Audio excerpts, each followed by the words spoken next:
I am Jagdish Kaur Garewal, Chairperson, Department of Art History and Visual Arts, Punjab University, Chandigarh. In this module, we will look at art in the early 20th century in the country. The third decade of the 20th century brought new impulses into Indian art that had far-reaching consequences in the direction modern Indian art was to take. This module discusses the work of two pioneers of modernism whose approach and practice played a seminal role in Indian art. The eclectic practices of Gaganendranath Tagore that derived from the Pan-Asian movement as also modern European art is discussed with emphasis on establishing the chronology of his work. Rabindranath Tagore's innings as a painter, though it began late in his life, was of great significance in modern Indian art. His art and its evolution over a period of a little over a decade is discussed in detail. The early 20th century was a period of ferment in modern Indian art. One phase of Indian modernism, which is described as an Orientalist approach or revivalism, had emerged in Kolkata and spread to various parts of the country by the 1920s. From within the same milieu, yet with a different individualist expression, emerged some of the pioneers of modernism.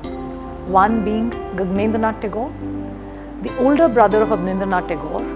The two had shared many of the formative influences, and Gaganendranath Tagore also participated with the Bengal school artists in the exhibitions of the Indian Society of Oriental Art. Yet, he painted to a different tune and held his ground most independently. This was despite the fact that he was involved in the different activities and other facets of the Bengal school. Similarly, Rabindranath Tagore, the uncle of Gaganendranath and Rabindranath, poet laureate, too had been involved in the formation and furtherance of the Bengal school. Yet, when he turned to art in his 60s, it was a completely individualistic expression that exemplifies his contention that the artist should not be bound by any conventions or ideologies. Gaganendranath Tagore.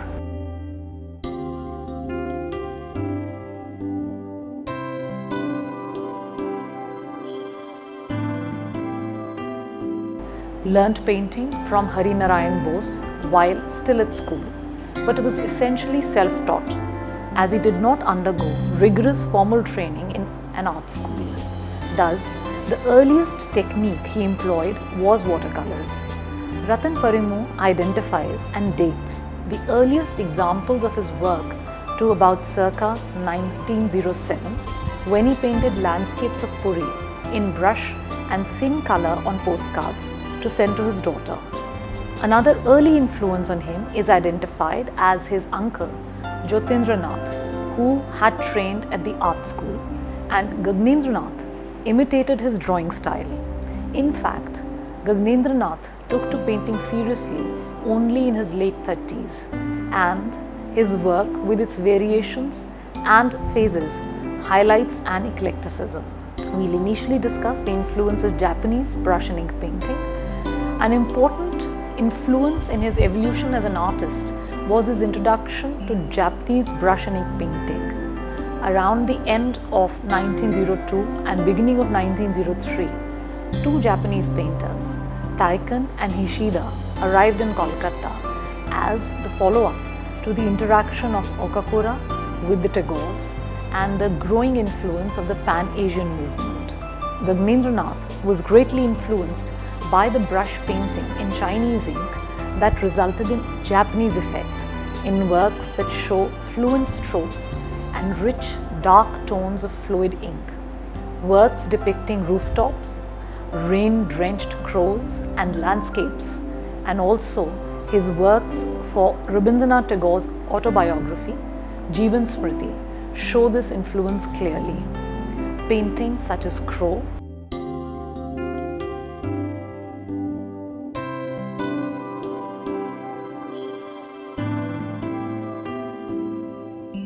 and View of a Mosque and Skyline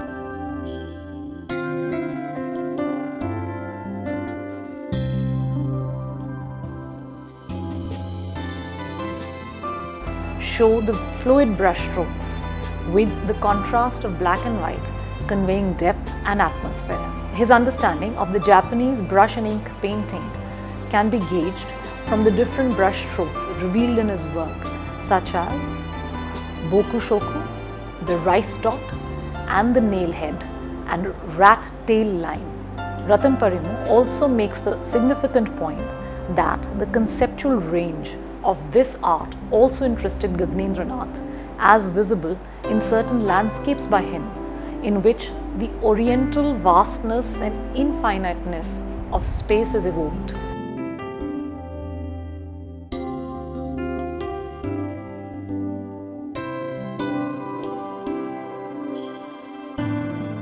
As seen in his work, the Ganges again and the boat Padma.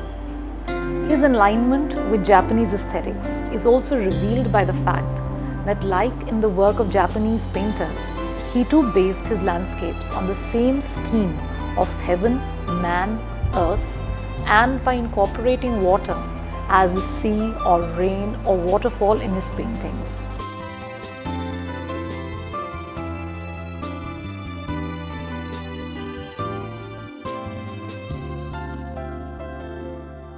Ratan Parimu, underlining the deep influence of Japanese art during his formative period, states that his handling of sumei displayed skill worthy of a master, which in his opinion is especially conspicuous in the studies of crows. But interestingly, some of his works exhibited in 1914 and 1916 are in the Indian style painting, as seen in the series on the life of Chaitanya.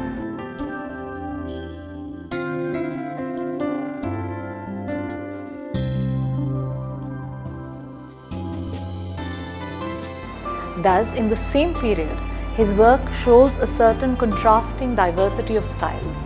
The Japanese style works, with their boldness and vigor, is the antithesis of the imaginative mannerisms of the Bengal school manner.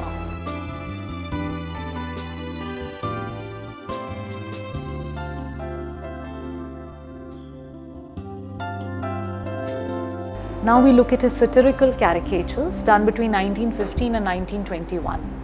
Gaganendranath's individualistic approach emerged with greater sharpness around 1915-16 when he ventured into the genre of caricatures in the medium of lithography. Scholars date this phase of his work from 1915 to 1921. Bitingly satirical works, in these he comments on the ills and hypocrisies in society at large, be it politics, education, religion, and social norms.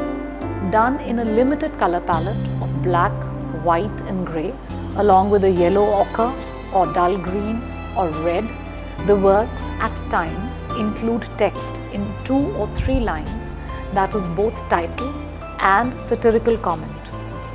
These works were done in the technique of lithography, for which a press was set up at the Vidya-mitra club. 3 volumes of his satirical lithographs were published.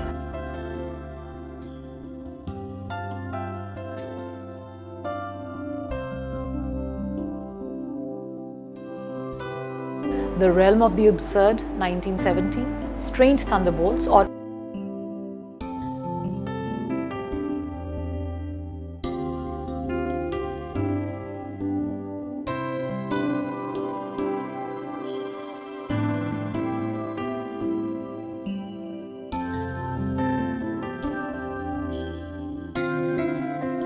Birup Vajra. The comment is on Bengali society, particularly the elite, and consists of 13 color and black and white cartoons.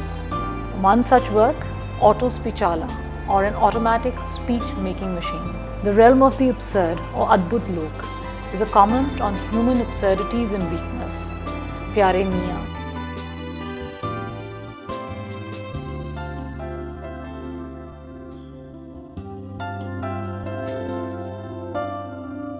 Noble Man are some of the works from this, and the series done in 1921, The Reform Screams, deals with political reform and with the Montag Chelmsford Report, and essentially deals with contemporary political events between 1919 and 1921. Some exemplars of his work are the fake Brahmin dispensing blessing for lucre,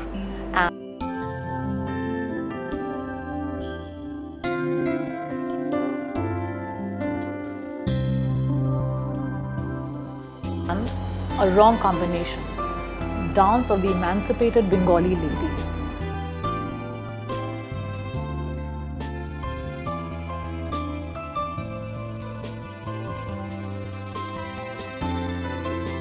The economy of lines, heavy faces and bodies with only the essential elements depicted, and the moral comment suggest derivations from the Kalighat parts.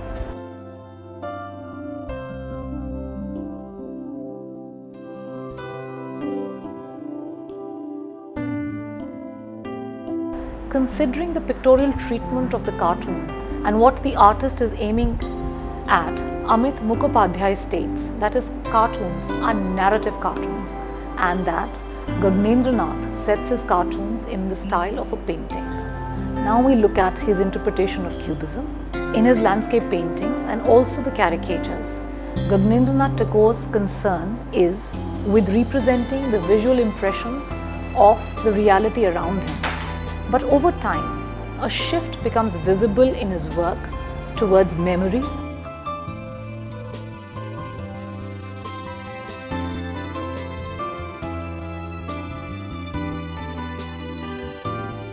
imagination and his inner world.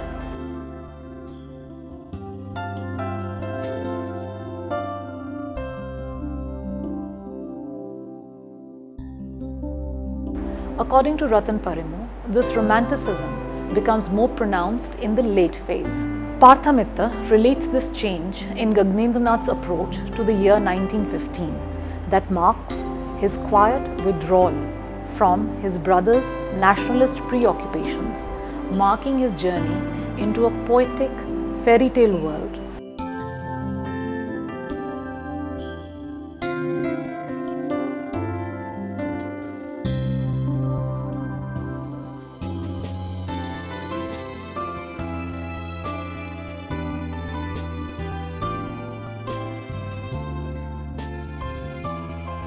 Drawing upon the Bengali stage and literature. The cultural milieu of Jorashanko, the ancestral home of the Tagores, was the incubator for this.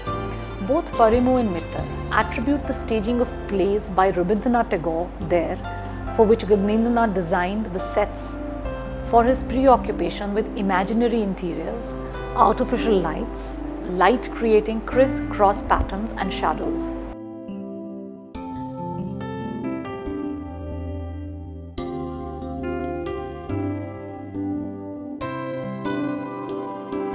In his paintings in the 1920s, the references to multiple screens, artificial lights, and stage props are visible.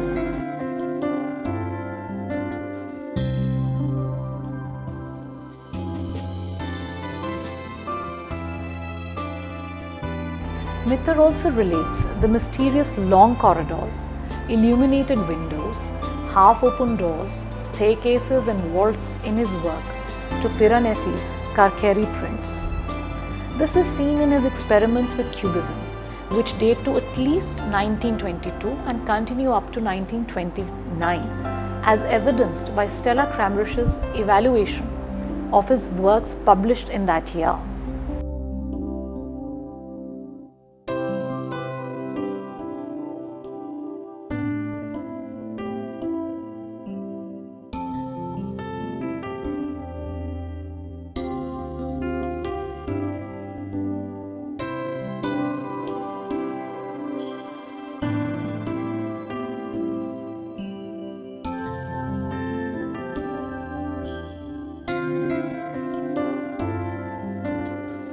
In fact, the year 1922 was also important as the Indian Society of Oriental Art hosted an exhibition of the Bauhaus artists in Kolkata featuring Kandinsky, Klee, Feininger, Johannes Itten, George Muck, Gerhardt Marx, Lothar Schreier, Margrit, Terry Adler, Sophie Kohner, and 49 practice works in the course of instruction, along with the work by the English watercist Wyndham Lewis.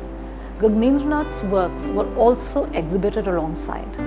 In this period, his interest was in light and not volume, and the works express his fascination for the space-defining characteristics of interpenetrating planes. The light has a prismatic quality as its splinters and beams crisscross.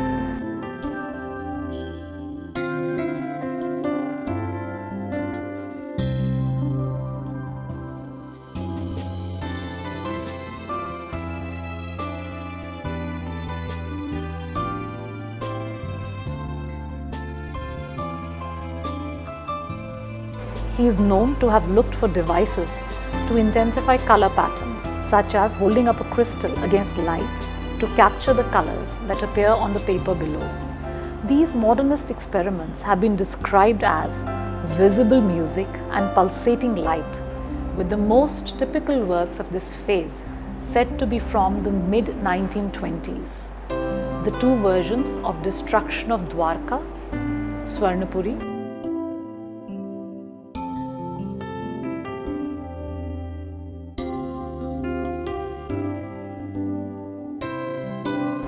and the two versions of Satbai Champa, the cover of Rabindranath's play Rakt Karbi.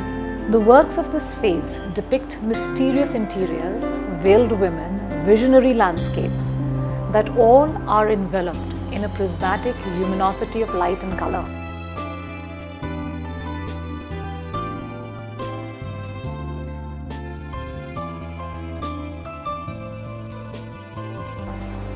And even as his titles allude to myths and narratives, yet the poetic imagery, by its very ambiguity, and the abstracted play of light and shadow, simultaneously rejected any literary or illustrative crutches, particularly in the works from 1925 onwards. Gaganendranath suffered a stroke and was bedridden for the last 8 years of his life, that is, ended his artistic experiments. We'll briefly look at the assessment of his cubist phase and his role as a pioneering modernist. In his assessment of Gaganendranath Tagore's Cubism, and in response to Archer's criticism of his work being failed modernism, Vidya-mitra states that seen in a global context and how Cubism was received in countries other than France, Gaganendranath's approach is absolutely valid. His is not the formal, analytic Cubism of Braque Picasso, and he was aware that he was not reproducing that. Instead, Cubism gave him a flexible language with its broken surfaces and released a new energy in him, enabling him to create his own fairy tale world. In fact, his work was noted by critics in an exhibition in Berlin in 1923, and affinities were drawn with Feininger's indifference to the formal implications of analytic Cubism. Tapti Guha Thakurta states that though both European Cubism and Futurism set the context for Gaganendranath Tagore's experiments, and that whatever the assessment, whether these are seen as mere decorative stylizations and weak un-Indian imitations, or as exhibiting an independent approach to the technique with respect to the interest in light and space, these experiments in modernism opened the door to a new internationalism for the Indian artist. In fact, both Gaganendranath and Rabindranath's work, in its openness to internationalism and rejection of a narrow nationalist approach, anticipated the future direction of Indian art. Now we will look at the other artist to be discussed in this module, that is Rabindranath Tagore. One of the most celebrated poets of India, Rabindranath Tagore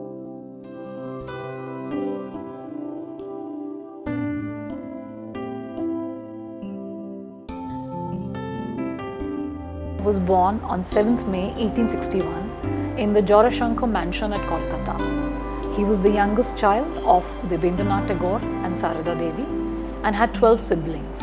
Rabindranath showed interest in various creative fields like music, literature, dance, visual arts.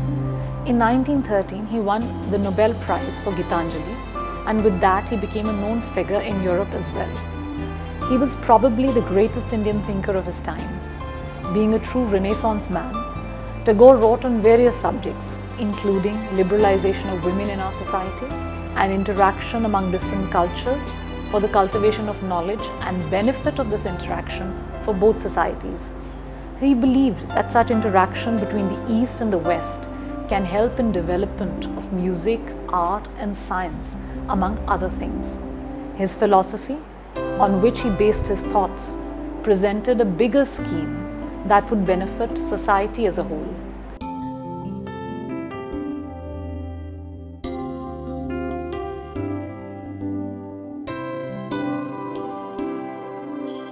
He was a well-travelled man and gathered influences. He called them gems of knowledge from wherever he could find them. Tagore was a versatile genius.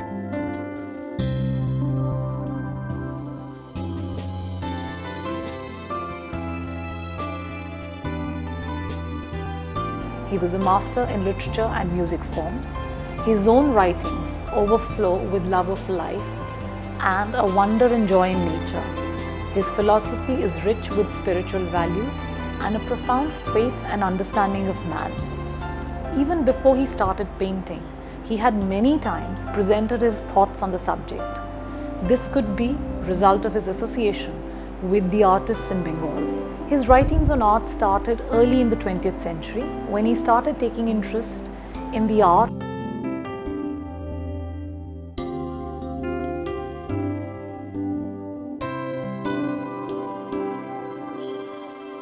and the work of his nephews, Rabindranath Tagore and Gaganendranath Tagore. Rabindranath at the time was busy in guiding a group of artists from the region towards an Indian-style painting. Influenced by their ideology, Rabindranath initiated the founding of the Vidya-mitra club, which was aimed at encouraging and supporting the new art movement of Bengal. When Rabindranath travelled to Japan in 1916, he started advising his nephews on their painting through letters. He believed that Bengal artists were leaning too much on the tradition of the past, such as miniature paintings. During his Japan visit, Rabindranath saw the works of Yokoyama Taikan, Shimamura Kenzo and other Japanese artists who were involved in the Pan-Asian movement in art and were influenced by Okakura Kakuzo. He was of the firm belief that the artist should not be bound by the opinions of the critic or be circumscribed by race and should develop an individualist expression.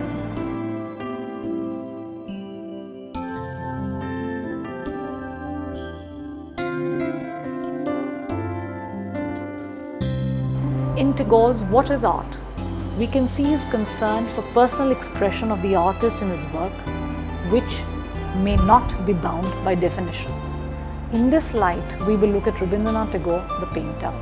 Although Tagore had always shown an interest in the fine arts, but he started painting very late in his life, in his 60s. He never formally studied art, but was quite receptive to visual influences that came his way. In 1922, an exhibition of expressionist and futurist artists of the Bahas group was held in Calcutta. It had a major impact on Rabindranath and acted as a catalyst for him. His art is related to play or spontaneous activity that developed within him. As a child, he had taken drawing lessons, but it was not till much later that he seriously considered becoming an artist himself, as he had earlier felt that the muse of painting did not favor him. His introduction to the world as a painter happened in about 1930, in fact.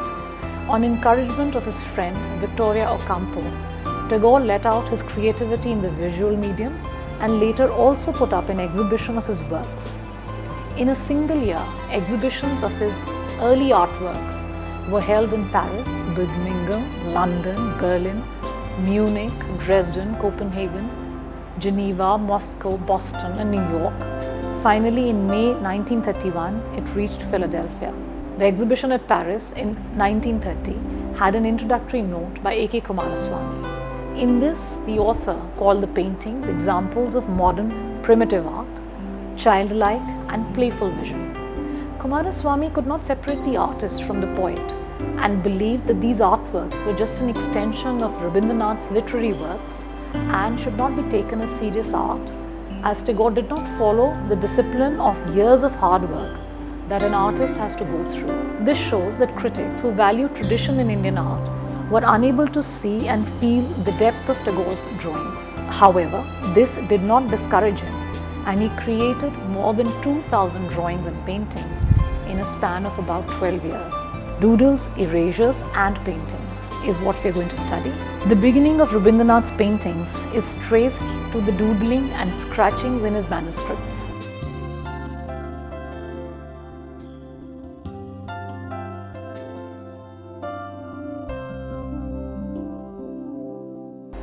Ratan Parimu traces the beginnings of these to his manuscript of Purabi that was published in 1925 and the original of which is in Rabindra Bhavan, Shantiniketan. Parimu states that in this there are a number of whole pages that are completely covered with erasures that comprise a well-organized design that is balanced and harmonious. In fact, he also states that a page from an earlier manuscript of Rakta Karabi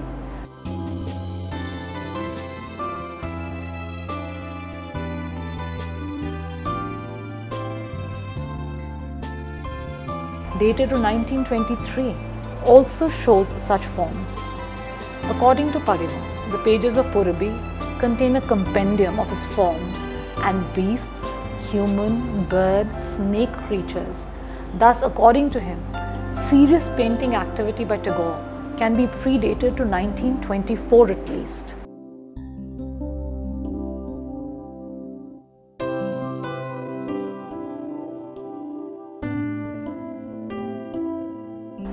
Though he concedes that there might have been long periods between 1924 and 1928 when Rabindranath did not paint. By the time he put up exhibitions of his paintings in different cities in Europe in 1930, he had around 400 paintings with him. So according to Parimu, 1928 is the year from when he ventured to doing independent paintings on separate sheets of paper.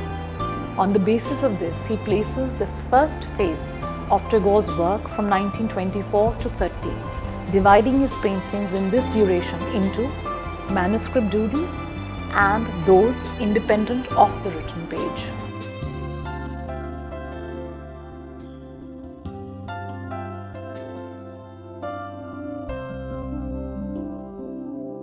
In his early drawings, we can see a rhythmic flow forming shapes and motifs out of his handwriting and cross-outs in manuscripts.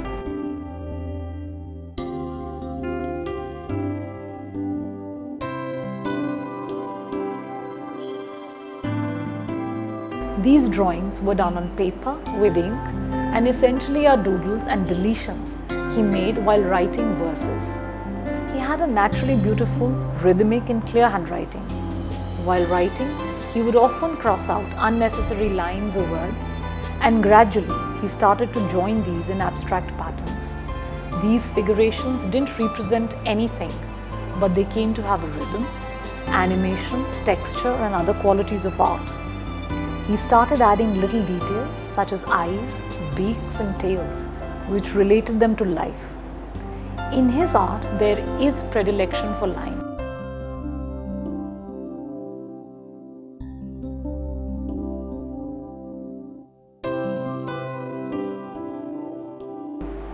In a sense, he is not consciously creating art.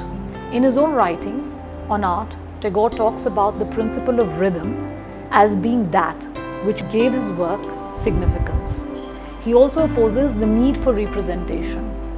That is the reason he was compared to Kandinsky and Klee. There is a certain order and balance in his work. He said that these scratchings and cuttings started to cry out like sinners for salvation, and the only way was to join them together.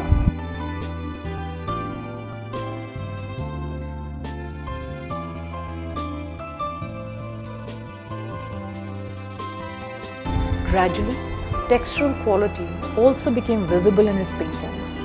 His works are a sincere expression of his personality and painted in an individualistic manner. They express the inner struggle of his mind and don't fall into any recognizable stylistic manner. The scope of his art is very wide because the source of his art is the unconscious. Parimu places his second or intermediate phase in the early 1930s. Tagore, in his second phase, introduced color and started painting pictures in which gradually his world of form emerged. In this period, there is a transition from the earlier linear flat pattern to concept of images in masses standing in space, and there is visible greater control over the handling of color and chromatic relationships.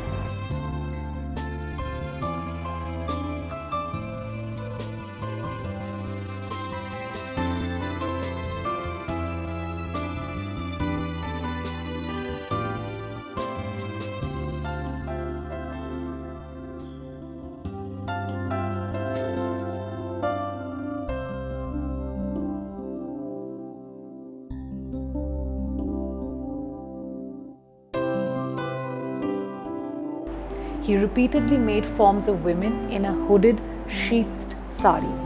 These figures show dignity, but are always alone. Tagore's Veiled Woman is a good example to understand this aspect of his work. The painting shows the figure of a woman with her head covered with the sari pallu. Tagore has applied color unevenly, which imparts a sense of tactility to the work. He painted most of his women with oval faces, brooding eyes and unsmiling lips. Brooding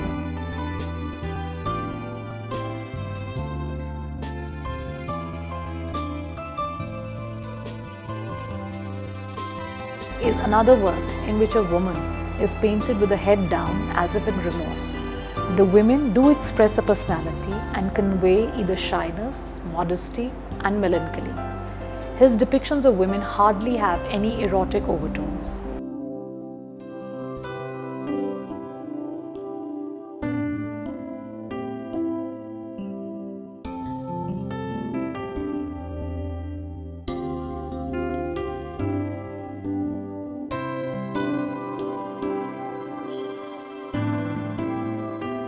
Whereas the faces of men are more varied, ranging from the comic to the tragic. Starting from doodled forms, they took the nature of masks.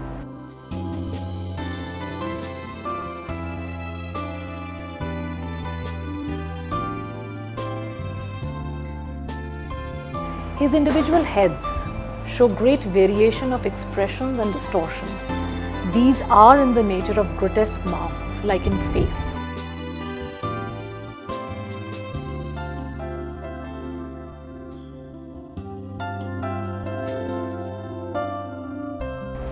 He also turned to his self-portrait, and Parimo suggests that he may have been his own first male model.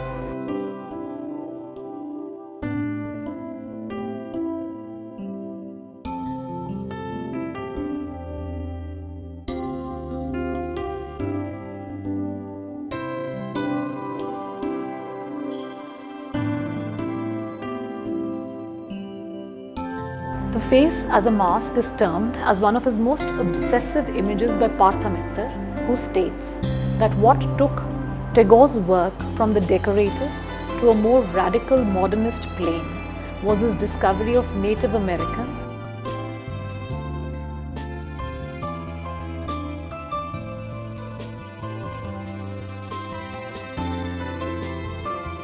oceanic and African ritual masks, totemic animals, face scars and body tattoos. In these, the ears are cropped and other details are suppressed.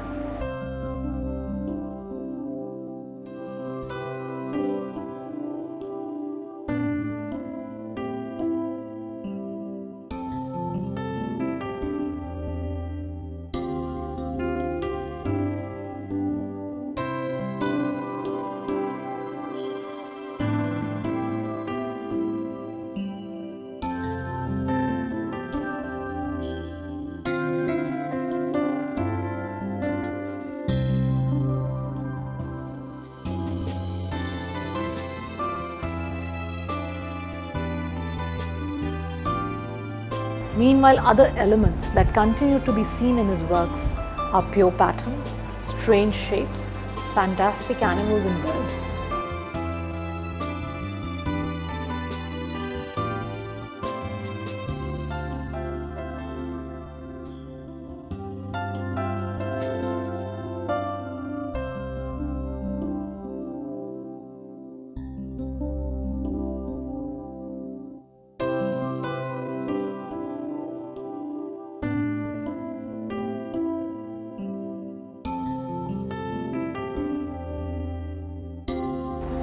his paintings, Rabindranath gives form to an imaginary world. Tagore's treatment of his landscapes shows a somber and moody effect.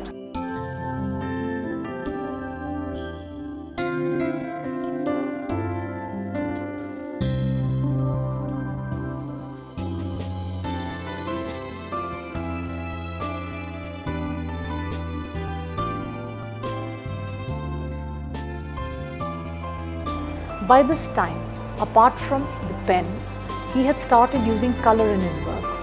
He applied colors with fingers and rags, which gave a textural quality to the paintings. The third phase of Rabindranath's painting is dated from about 1935 till his death in 1941 by Ratan Parimu. This phase can be seen as the culmination of his earlier work. His themes remain similar to his earlier phases.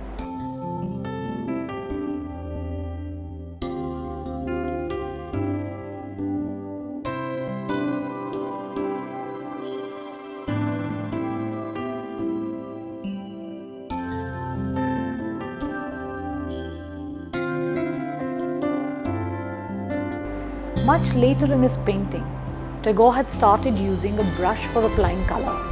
This can be seen effectively in his landscape paintings.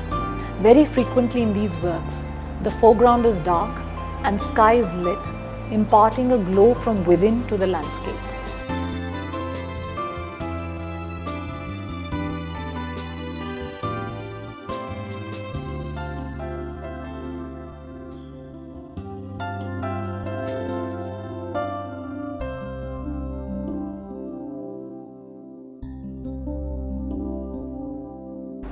Tagore was very experimental with his materials as he used varied mediums like inks, crayons and color varnish. The fact that he was not formally trained in art meant that he was experimental in his use of mediums and created a range of effects, one being the innovations he achieved in textures. He superimposed colored inks, sometimes in washes or at times in broken strokes. The transparent nature of the medium helped create textures as also deep tones and sonorous color effects. We look at his assessment briefly. Rabindranath Tagore painted for recreation, and it gave him a great sense of freedom. In his paintings, a kind of surreal world comes to life, as if there is no reference to practical reality. His work has been variously assessed. Scholars have hailed him as the first Indian painter of the subconscious, whereas others trace the expressionist mediation between the outer and the inner worlds in his art. A.K. Kumaraswamy was eventually of the view that Tagore had expunged all previous literary experience to produce a truly naive art. Tagore saw himself as working in a self-taught automatic style, whereas Vidya-mitra is of the opinion that he needed to regress to his childhood to recover this world of fantasy.